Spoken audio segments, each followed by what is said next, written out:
Assalamualaikum warahmatullahi wabarakatuh. Kita masuk ke minggu ke-10. Pada minggu ini kita akan bahas tentang saham, portofolio, dan valuasi.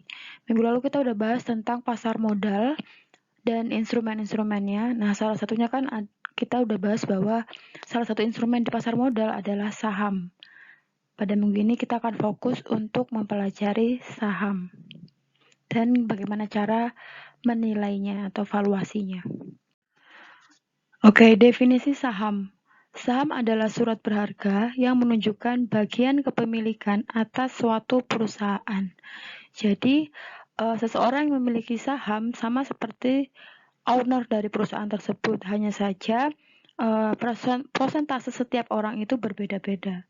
Ketika seseorang itu menjadi owner, pasti ada hak dan kewajiban yang harus diperoleh gitu. Sedangkan bedanya sama obligasi, kalau obligasi itu bukan surat kepemilikan, tapi surat berharga atau surat utang gitu ya. Yang artinya perusahaan itu punya kewajiban untuk membayar sejumlah uang terhadap pemegang obligasi. Sedangkan kalau saham tidak ada kewajiban. Terus kemudian kita berhak atas keuntungan perusahaan dalam bentuk dividen jika perusahaan membukukan keuntungan. Tapi karena kita adalah owner sifatnya, berarti ketika perusahaan itu tidak memperoleh keuntungan atau dalam keadaan rugi, kita juga menderita kerugian yang sama. Artinya dividen nggak akan dibagikan ke perusahaan dan dividen nggak akan dibagikan ke investor atau pemegang saham pun nggak akan diberikan sampai keadaan perusahaan membaik, karena kan kita pemiliknya gitu, jadi pasti kita ngerasain hal yang sama. Sedangkan kalau pemegang obligasi, walaupun perusahaan itu mengalami kerugian, nggak perform bagus, tetap aja perusahaan wajib membayar bunganya atau wajib membayar cicilannya kepada pemegang obligasi, jadi beda. Oke, untuk jenis-jenis saham. Berdasarkan kepemilikannya, saham itu dibagi menjadi dua jenis. Yang pertama adalah saham biasa atau common stock. Yang kedua adalah saham preferred atau preferred stock. Sedangkan kalau berdasarkan cara peralihannya, itu ada dua jenis, yaitu saham atas unjuk dan yang kedua adalah saham atas nama. Untuk saham biasa, kalau saham biasa ini saham yang biasanya diperjualbelikan bebas di Bursa Efek Indonesia. Jadi yang sering teman-teman lihat di bursa itu biasanya saham biasa. Nah, sedangkan kalau saham preferen itu namanya prefer. Prefer kan berarti ada hak-hak istimewa gitu. Saham preferen itu sifatnya itu ada beberapa yang seperti obligasi. Jadi ada kewajiban dari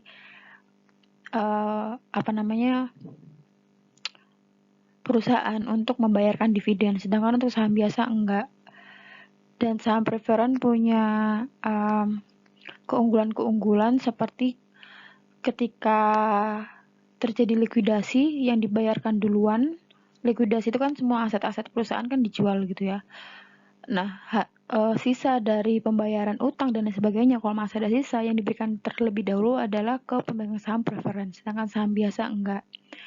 Begitupun juga dengan dividen yang tadi saya sudah bilang. Jadi kalau perusahaan dapat untung, yang dibagikan dividen duluan itu pemegang saham preferen. Sedangkan kalau masih ada sisa, baru dibagikan ke pemegang saham biasa. Saham preferen biasanya dimiliki oleh internal perusahaan sih kebanyakan gitu. Terus kemudian kalau berdasarkan cara peralihannya ada dua jenis, yaitu saham atas unjuk atau bearer stock atau saham yang biasanya itu tidak tercantumkan nama pemilik sehingga pemindah tanganannya itu lebih gampang.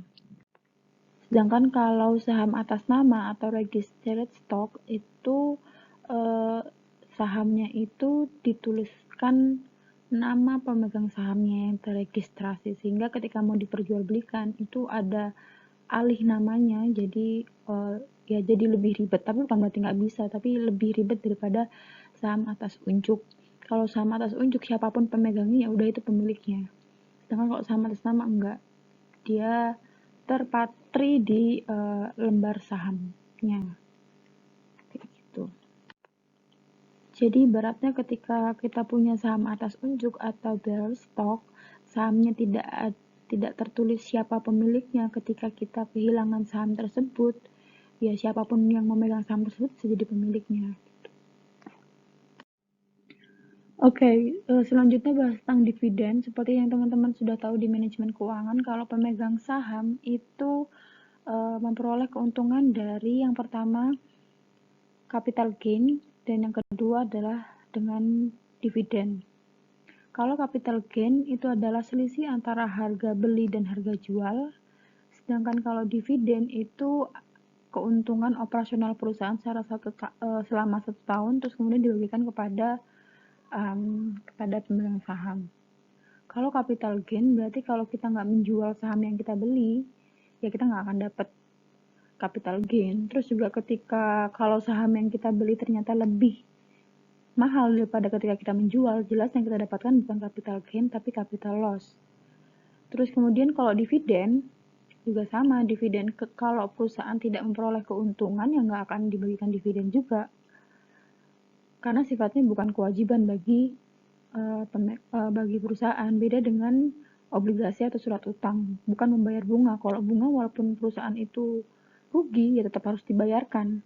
Maka dari itu kita sepakat bahwa saham itu memiliki resiko yang lebih tinggi karena nggak ada kepastian keuntungannya. Tapi kita jadi pemilik perusahaan, emang benar gitu. Jadi kalau untung besar kita bisa dapat untung gede banget, tapi kalau rugi ya kita siap rugi. Begitu. Oke. Pengertian dari dividen adalah pembagian laba kepada para pemegang saham berdasarkan banyaknya lembar saham yang dimiliki masing-masing pemegang saham. Pembagian ini akan mengurangi laba ditahan dan kas yang tersedia di perusahaan yang menerbitkan saham. Jadi kalau perusahaan itu mendapatkan keuntungan, terus kemudian tapi perusahaan pengen mengembangkan produknya. Jadi perusahaan nggak pengen ngebagiin keuntungannya ke investor, ya bisa akhirnya keuntungannya itu diputar lagi buat beli mesin, buat beli apa itu juga bisa. Nah, kita sebagai owner ya mau gimana kan itu juga membuat perusahaan kita semakin bagus. Nah, jadi sisinya itu seperti itu, berbeda gitu ya. Nah, tapi di sini dikatakan bahwa tapi distribusi keuntungan kepada para pemilik memang adalah tujuan utama suatu bisnis. Jadi harus dipastikan bahwa kalaupun memang mau melebarkan usaha sehingga menggunakan uang keuntungan dari operasional, perlu diketahui bahwa itu juga tujuannya adalah untuk membuat perusahaan menjadi lebih besar, sehingga harapannya jangka panjangnya itu lebih menguntungkan buat pemegang saham. Tapi jangka pendeknya memang nggak menguntungkan karena itu mengurangi atau menghilangkan dividen dari pemegang saham. Tapi jangka panjangnya kan semakin bagus karena usahanya akan semakin besar. Kalau semakin besar kan nanti juga dividennya di next selanjutnya juga akan semakin besar. Harapannya seperti itu. Oke, macam-macam dividen. Seperti saham, dividen juga ada berbagai bentuk. Yang pertama dividen tunai, yang kedua dividen dalam bentuk saham, yang ketiga dividen interim. Untuk dividen tunai, dari namanya tunai berarti dibagikan dalam bentuk uang cash. Dan ini adalah pembagian dividen yang paling umum dilakukan.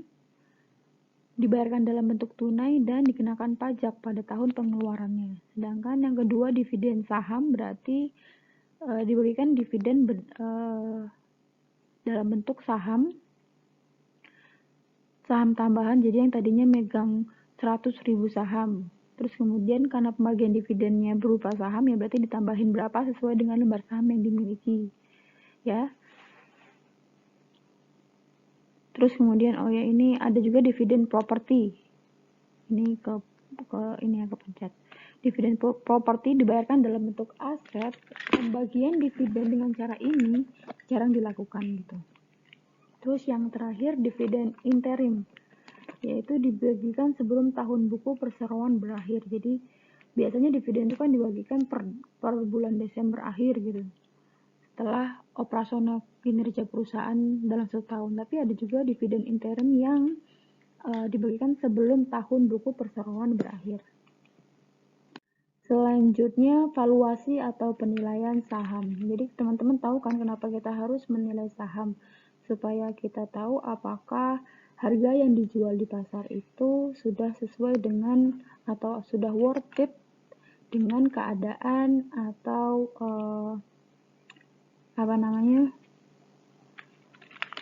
kondisi perusahaan yang sebenarnya. Apakah layak dengan harga segitu? Kan kita tahu kalau pasar itu kan fluktuatif gitu, dan ya kita nggak bisa percaya dengan harga pasar. Kita jangan sampai beli harga itu terlalu mahal sehingga kita nggak akan dapat capital gain ketika kita menjualnya kembali. Tujuan penilaian saham. Penilaian saham dilakukan untuk menentukan apakah saham yang akan dibeli atau dijual akan memberikan tingkat return yang sesuai dengan return yang diharapkan. Ketika kita menjual saham, kita pasti berharap bahwa return yang kita dapatkan akan lebih tinggi daripada ketika kita membeli. Gitu. Nah, nilai saham diberikan menjadi 3. Yang pertama nilai bukunya, yang kedua nilai pasarnya, yang ketiga nilai intrinsiknya. Nilai buku adalah nilai awalnya dia, nilai pasar adalah nilai yang sekarang ada di pasar sedang diperjualbelikan berdasarkan permintaan dan penawarannya. Sedangkan kalau nilai intrinsik adalah nilai sebenarnya dari saham tersebut. Kalau nilai intrinsik itu lebih mencerminkan sekarang. Kalau nilai buku kan memang nilai, tapi nilai pertama kali saham tersebut dijual gitu, diperdagangkan oleh perusahaan. Kalau nilai intrinsik itu sudah menggabungkan antara nilai buku dan nilai pasar. Ya. Jadi secara pengertian, nilai buku adalah nilai saham berdasarkan nilai saham pembukuan perusahaan. Jadi pertama kali dicatatkan saham tersebut. Sedangkan kalau nilai intrinsik disebut juga sebagai nilai teoritis, adalah nilai saham yang sebenarnya seharusnya terjadi, nilai yang sudah kita sesuaikan dengan kondisi dan kinerja keuangan perusahaan saat ini. Sedangkan kalau nilai pasar adalah nilai saham di pasar, nggak peduli kinerja dari perusahaan gimana, tapi tergantung dari kinerja pasar, gimana permintaannya, gimana penawarannya. Ditunjukkan oleh harga pasar yang berlaku untuk saham. Ya. Oke, untuk kita menilai nilai buku.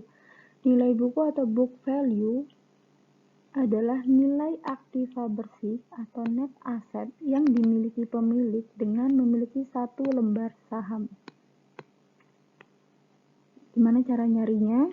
Dilihat dari laporan keuangan perusahaan yang bersangkutan, nilai buku sama dengan total ekuitas dibagi dengan jumlah saham biasa yang beredar. Total ekuitas itu berarti kalau neraca itu di sebelah kanan bagian bawah.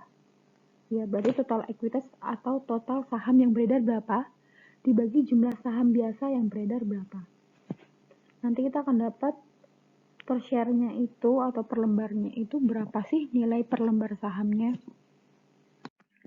Oke, selanjutnya adalah nilai pasar atau market value.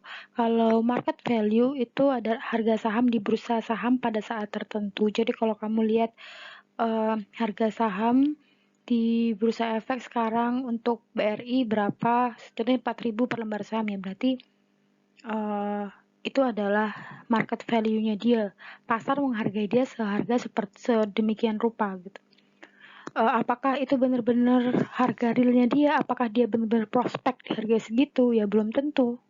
Ada kalanya harga pasar itu naik hanya gara-gara berita atau hanya gara-gara isu-isu tertentu yang terkait dengan Bank BRI, kayak gitu. Nah, ini ditentukan oleh permintaan dan penawaran saham yang bersangkutan di pasar bursa. Yang ketiga adalah nilai intrinsik atau intrinsic value atau fundamental value atau nilai sebenarnya dari saham. Atau nilai worth it-nya berapa sih saham itu sebenarnya? Nah, biasanya seorang investor yang menganalisa fundamental dia akan menghitung berapa nilai intrinsik atau nilai sebenarnya dari saham. Dan calon investor menghitung nilai intrinsik saham untuk memutuskan strategi investasinya.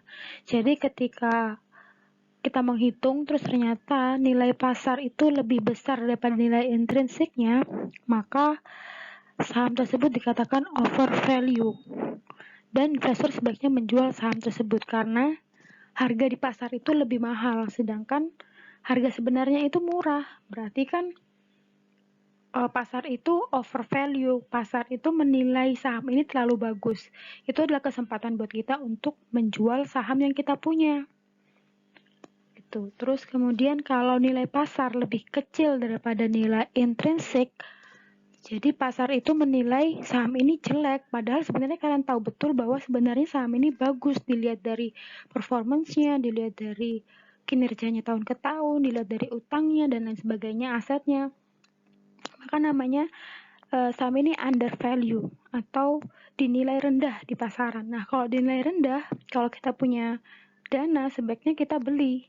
Karena kita tahu dia worth it-nya lebih daripada itu. Gitu. Jadi kita beli saham di pasar. Tapi kalau nilai pasar sama dengan nilai intrinsik, berarti fair price atau nilai harganya udah adil nih, udah sama. Nilai sebenarnya sama dengan nilai pasar. Kalau yang terjadi seperti itu, kalau teman-teman udah punya sahamnya, maka strateginya adalah hold atau ditahan dulu aja sampai memang harga di pasar lebih besar daripada harga atau nilai intrinsik. Nah, penentuan nilai intrinsik saham itu ada dua pendekatan yang bisa digunakan. Yang pertama pendekatan analisis teknikal dan yang kedua adalah pendekatan analisis fundamental. Kalau analisis fundamental nanti kita akan belajar di minggu ke-12, teknikal di minggu 13. Jadi kita nggak akan serius ke fundamental untuk hari ini, tapi untuk menghitung saham ada beberapa pendekatan yang kita akan belajar. Oke, analisis fundamental itu menghitung nilai intrinsik menggunakan data keuangan perusahaan. Jadi menggunakan laporan keuangan. Sedangkan kalau analisis teknikal itu menghitung nilai intrinsik dari data perdagangan saham atau harga dan volume penjualan yang telah lalu. Jadi dia memperkirakan dari pergerakan saham di pasar, harga saham di pasar. Oke, analisis fundamental itu bisa dikerjakan dengan 3 cara atau ada 3 pilihan. Yang pertama, pendekatan nilai sekarang atau present value. Yang kedua, pendekatan price earning ratio dan beberapa pendekatan lainnya. Oke, yang pertama pendekatan menggunakan present value atau pendekatan nilai sekarang. Ini seperti teman-teman kalau di bab time value of money, jadi menggunakan rumus present value. Hanya saja aliran kas yang digunakan adalah earning dari perusahaan atau pendapatan perusahaan yang diberikan perusahaan kepada investor. Dalam hal ini, biasanya yang digunakan sebagai cash inflow adalah dividen. Jadi nama pendekatannya adalah Dividend Discounted Model atau DDM atau model diskonto dividen.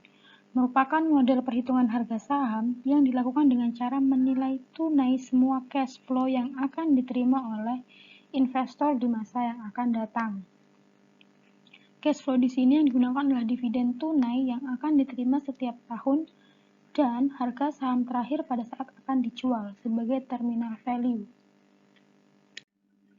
Oke, ini adalah rumusnya. Jadi seperti rumus present value ya. Di sini kan biasa cash inflow 1, cash inflow 2, cash inflow 3. Kalau di sini berarti tinggal diganti aja menjadi dividen tahun pertama, dividen tahun kedua, dividen tahun ketiga sampai dividen terakhir. Nah, nanti kita bisa menemukan harganya berapa, harga sebenarnya berapa. R ini untuk tingkat pengembalian atau tingkat bunga, bisa dipakaikan inflasi, terus kemudian bisa juga menghitungnya menggunakan bunga, suku bunga acuan bunga bank dan lain sebagainya. Terus ini adalah lamanya, tahun kedua, tahun ketiga, tahun keempat. Nah, model diskonto dividen ini ada 3 model. Yang pertama model pertumbuhan nol atau zero growth model, yang kedua model pertumbuhan konstan, yang ketiga model pertumbuhan tidak konstan. Di sini yang dimaksudkan adalah pertumbuhan dari dividennya. Yang pertama, model pertumbuhan nol ini diasumsikan bahwa dividen itu flat setiap tahunnya, sama, nggak pernah berubah. Karena pada kenyataannya memang dividen itu biasanya flat, jadi perusahaan itu nggak mudah untuk menaikkan dan menurunkan dividen. Karena ketika menaikkan dividen itu next-nya lagi, tahun depannya lagi ketika mau menurunkan dividen itu tandanya perusahaan kinerjanya buruk. Nah, perusahaan kan biasanya nggak mau menunjukkan itu tidak, sehingga dia akan berusaha untuk mendingan flat aja. Karena ketika dividen itu dinaikkan, maka akan susah untuk diturunkan lagi gitu, karena ekspektasi dari investor sudah terlalu tinggi. Terus yang kemudian model pertumbuhan konstan, berarti setiap tahun itu ada kenaikan dari dividen, entah itu 1% setiap tahun. Jadi setiap tahun dividen itu berubah-ubah, tapi konstan naik 1%. Itu namanya constant growth model. Sedangkan yang ketiga model pertumbuhan tidak konstan atau ya berubah-ubah gitu. Oke, untuk yang pertama model pertumbuhan 0, rumusnya adalah price sama dengan D bagi R. Jadi P ini untuk price, D untuk dividen, dan R untuk tingkat pengembalian atau return. Dividennya berarti anggapannya sama, terus nggak berubah-ubah. Sedangkan untuk tingkat pengembalian itu rate, atau teman-teman bisa menggunakan inflasi kalau teman-teman berharapnya returnnya itu sebesar inflasi, atau enggak sebesar suku bunga bank, atau jadi return ini tingkat pengembalian sifatnya sebenarnya sangat subjektif gitu ya. Atau bisa juga pakai rate dari pasar atau di IHSG itu juga bisa. Nah, ilustrasi ini contohnya. Misalkan saham PT Rahayu menawarkan dividen tetap sebesar 900 setiap tahunnya. Tingkat return yang diisyaratkan investor adalah 20%. Artinya, investor itu berharap bahwa mendapatkan return yang diisyaratkan. Berharap mendapatkan return 20% dari investasi yang dia tanamkan. Nah, ini dia bisa saja investor itu forecast dari suku bunga bank, suku bunga obligasi, dan lain sebagainya. Jadi mungkin dia mempertimbangkan bahwa kalau saya beli saham, saya mengharapkan tingkat returnnya nggak boleh sama dengan suku bunga bank. Jadi dia menambahkan gitu ya, di 20%.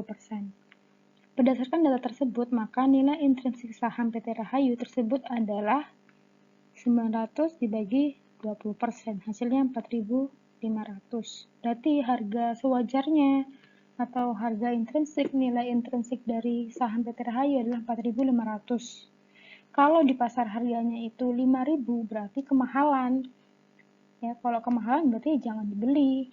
Tapi kalau harga di pasar adalah 3.000, sedangkan menurut perhitungan kalian saham ini harganya layaknya adalah 4.500, ya beli karena pasar lagi murah gitu menjual saham PT Rahayu ini. Selanjutnya model pertumbuhan konstan atau model garden. Nah, ini yang dilihat yang ini aja, yang paling bawah. D1 sama dengan price sama dengan D0 dalam kurung 1 tambah G untuk growth-nya berapa atau pertumbuhannya berapa persen, per R kurangi G, R ini bunga, G-nya adalah pertumbuhannya. Atau D1 per R min G. Contoh langsung aja. Oke, misalkan PT RBK membayarkan dividen 1.000 per tahun. Ya, dividennya 1.000. Pertumbuhan dividen direncanakan sebesar 5% per tahun. Jadi teman-teman lihat, oh setiap tahun ternyata naik dan naiknya konstan, yaitu 5%.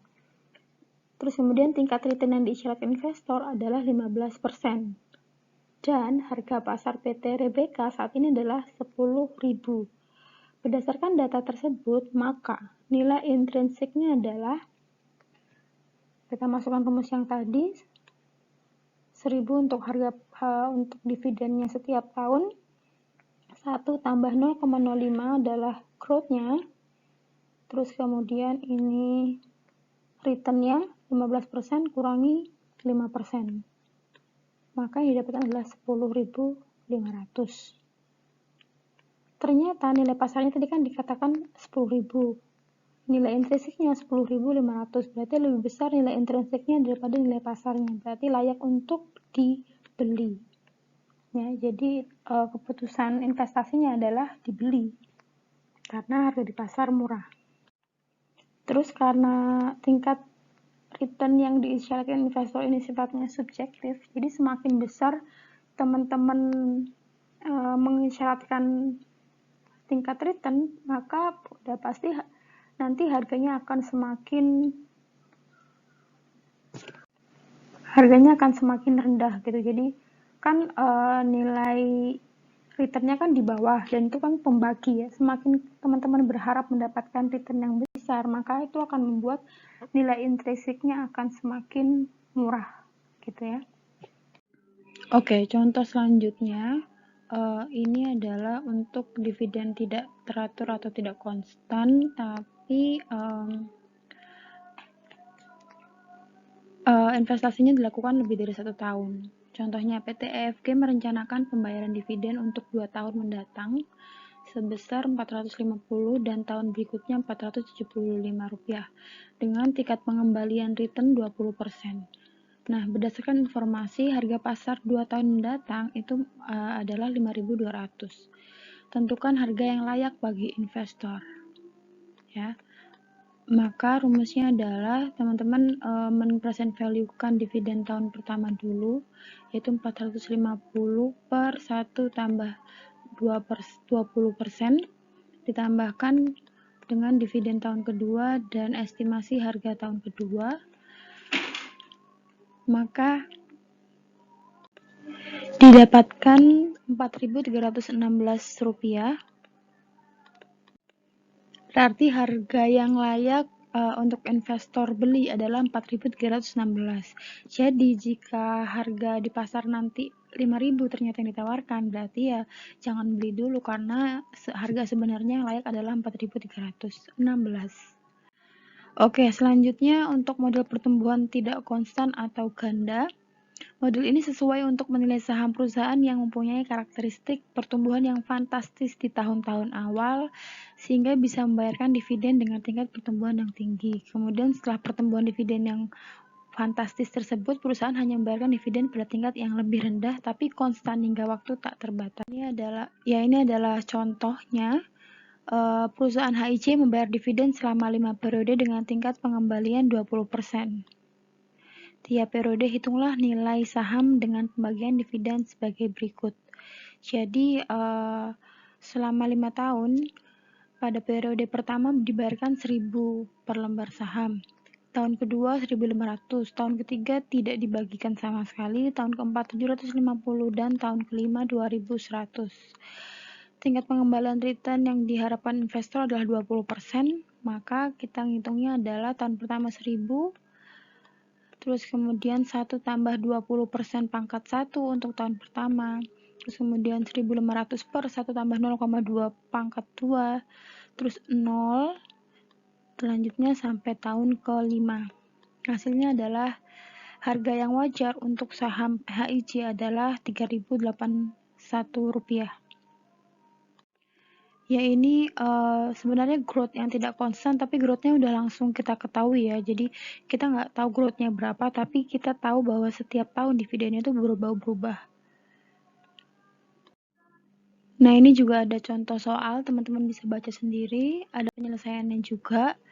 Tolong dipelajari, nanti ada tugas yang harus diselesaikan sesuai dengan contoh-contoh soal yang sudah saya berikan. Oke. Selanjutnya ada pendekatan yang lain untuk memvaluasi saham, yaitu salah satunya adalah pendekatan PER. Pendekatan PER ini akan kita bahas pada minggu 11 pada analisa fundamental saham. Jadi kita nggak bahas untuk minggu ini, valuasi minggu ini hanya akan membahas tentang dividen discounted model ya. Oke, terus kemudian kita masuk ke investasi portofolio. portofolio sudah pernah kita bahas ketika kita membahas masalah reksadana. Kita tahu bahwa portofolio adalah suatu kombinasi dua atau lebih investasi atau dua atau lebih instrumen keuangan. Contohnya, portofolio Tuan A terdiri dari saham Telkom dan saham Indosat dan saham Indofood. Berarti dia memiliki 3 kombinasi investasi. Walaupun sama-sama saham, tapi sahamnya berbeda-beda atau berbeda-beda sektornya.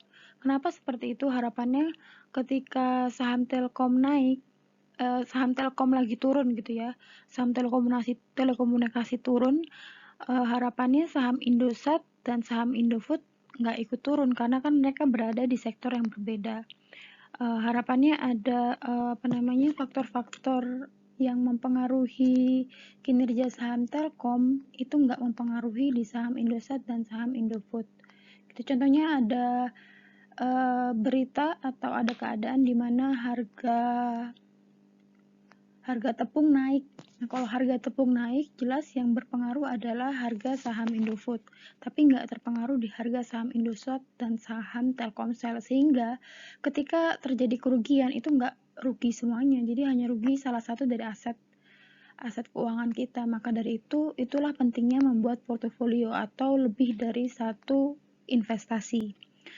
Di sini dikatakan bahwa tujuan portofolio adalah meminimalkan resiko dengan cara diversifikasi. Jadi, bukan menghilangkan resiko, tapi meminimalkan resiko dengan cara mendiversifikasi atau menaruh uang kita di berbagai jenis investasi. Oke, resiko portofolio dibedakan menjadi 2. Ya. Yang pertama adalah resiko sistematis, yang kedua adalah risiko tidak sistematis. Dari namanya resiko sistematis berarti dia tersistem. Kenapa dibilang tersistem? Karena resiko ini ketika terjadi itu bisa terkena di semua sektor. Jadi tersistem seperti efek domino. Nah, semuanya akan terkena gitu. Biasa disebut juga dengan resiko pasar atau resiko umum. Kenapa resiko pasar? Karena seluruh pasar biasanya ikut merasakan resiko ini. Atau disebut juga resiko undiversifiable risk atau undiversifiable kan artinya tidak bisa terdiversifikasi. Resiko yang walaupun kita punya portofolio, walaupun kita udah melakukan diversifikasi, resiko itu tetap ada, nggak bisa berkurang. Nah, terkait ini contohnya mungkin seperti keadaan ekonomi, keadaan politik, keadaan nilai inflasi. Nah, itu kan mayoritas itu seluruh perusahaan itu akan terkena dampaknya gitu ya di satu negara yang sama. Jadi makanya dikatakan resiko sistematis itu terkait dengan perubahan yang terjadi di pasar dan mempengaruhi return seluruh saham yang ada di pasar. Sedangkan kalau kontranya adalah resiko tidak sistematis. Kenapa tidak sistematis? Karena tidak tersistem, tidak menyebabkan efek domino dan semua perusahaan di pasar belum tentu ada yang terkena dampaknya, ada yang tidak. Atau bisa disebut dengan resiko spesifik. Kalau tadi disebut resiko pasar, yang ini resiko spesifik. Jadi bukan semua pasar yang kena, tapi spesifik beberapa perusahaan aja atau beberapa sektor aja. Dan nama lainnya adalah diversifiable risk atau resiko yang bisa didiversifikasi dengan portofolio. Nah, ini biasanya contoh resikonya itu terkait dengan perubahan kondisi mikro perusahaan. Jadi contohnya ada resiko demo buruh di PTX. Ya berarti kan resiko itu hanya terjadi di PTX tersebut, itu nggak akan berpengaruh di PT yang lainnya. Ya, jadi itu hanya terkait dengan kondisi mikro perusahaan tertentu. Jadi mikro, yang satunya tadi makro, yang ini ngomongin masalah mikro. Dan bisa diminimalkan dengan melakukan diversifikasi. Oke, ini adalah kurva dari diversifiable risk and undiversifiable risk, ya. Resiko sistematis dan tidak sistematis, resiko terdiversifikasi dan tidak terdiversifikasi. Ini mungkin teman-teman udah dapat di manajemen keuangan, saya hanya mengulang aja. Jadi jenis sepakat bahwa dalam suatu kondisi-kondisi tertentu mengkombinasikan sekuritas dalam portofolio itu akan mengurangi resiko tapi tidak menghilangkan resiko. Ini teman-teman harus pahami bahwa yang dikurangi resikonya adalah resiko diversifiable risk. Tapi yang nggak bisa hilang adalah resiko undiversifiable risk atau resiko pasar. Ya, resiko pasarnya nggak bisa hilang, tapi resiko spesifiknya bisa dihilangkan dengan cara portofolio. Jadi di sini ada kurva. Apa yang terjadi apabila kita memasukkan lebih dari 2 saham di portofolio? Teman-teman bisa lihat yang paling bawah ini adalah jumlah sekuritas dalam portofolio, artinya jumlah saham dalam portofolio. Jika cuma satu, ini adalah standar deviasi ya.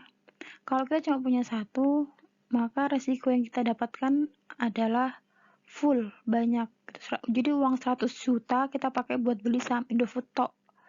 Ya udah, ya resikonya besar karena ketika saham Indofood itu jatuh ya udah uang kita habis gitu.